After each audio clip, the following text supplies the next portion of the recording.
What's up, guys? Spring is finally here. We're out here on the water getting some footage for the channel. We're going to be testing out the Active Target 2 today, doing some comparisons between number 1 and number 2. But I wanted to mention a topic or an issue that I had with my power pole charge and my Ionic lithium battery setup. I've been running this setup for a couple years. If you've been around the channel, I'm sure you've seen it. But I had my first problem with the setup just a couple months ago. I held off on making this video because I wanted to see if it was going to happen again, and it did not. If you're not familiar with what I'm running, let me give you a quick look at my setup and then I'll tell you exactly what happened, because I'm curious to see if this is a more common issue than I thought, or how many out there have actually had the same problem as me. So let me give you a quick look at the setup and then I'll tell you what happened. Here's what we're working with. So we have our setup. We have 2 of the 125s ran in parallel to give us 250 amp hours, and we have it labeled. You probably can't see the wording because it's underneath the cables, but we have that one labeled as cranking, this one labeled as electronics. The reason we did that is because we do have fuse panels to clean everything up in here. We have all of our electronics. We have a fuse panel hooked up to this battery here, and all of our electronics off that fuse panel. So it's just the way I did it. I'm not going to go into too much detail there, but the bottom line is we have 2 of the 125s in parallel to give us 250 amp hours on our setup there. Now, where the issue was for our trolling motor, we are running 3 of the 50 amp hour Ionics in series. So it gives us a 36 volt system, and that's where the problem ended up being. Please don't mind this mess. This is driving me insane. This is our hydraulic hose from our power poles. I have to find something to do with that. If you guys know my OCD, I just can't handle it. I had this so nice and clean, but anyway, I digress. So that's where the issue ended up being, is with our trolling motor batteries. So let me flip the camera back around. I'll tell you what happened. And please, if this has happened to you, comment down below. I really want to see if this is a common issue or if it was kind of an isolated incident. And then real quick, this is the whole point of this video, the power pole charge is mounted back up there. I don't know if you can see it. Again, I have videos on the channel if you want to see how I did any of these installs or mounted or whatever. But the power pole charge is mounted up there, hooked up to all 5 batteries, you know, as it calls for in the instructions. All right, so what happened? Basically, a couple months ago, I had my boat outside the garage. It was temporary. I was doing something in the garage and I just kind of needed it out of the way. When I took it back inside the garage, I forgot to plug it back in. If you guys don't know, I usually keep my boat plugged in. If it's not on the water, usually it's plugged in.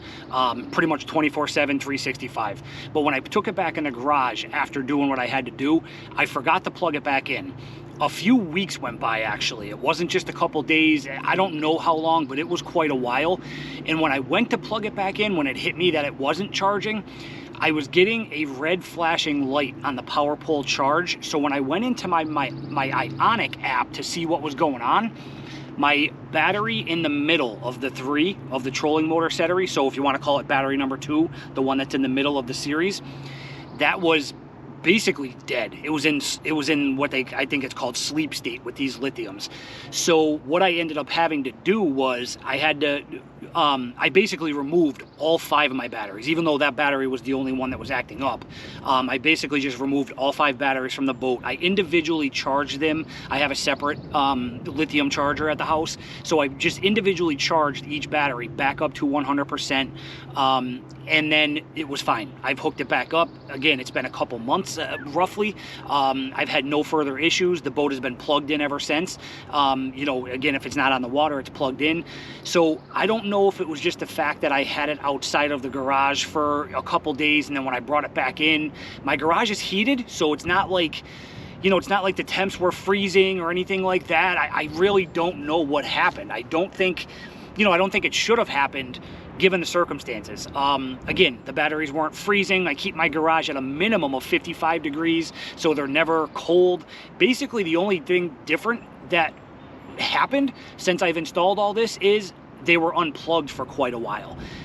I don't know if that was the issue or what, but again, that's what happened. So my middle battery in the series of 3 for the trolling motor, and I apologize about the wind if it's blowing in the microphone, but that battery just basically went into a sleep state on me. It died. When I actually checked it with the voltmeter, it was down, it was really low. I can't remember exactly what it was, but it was really low.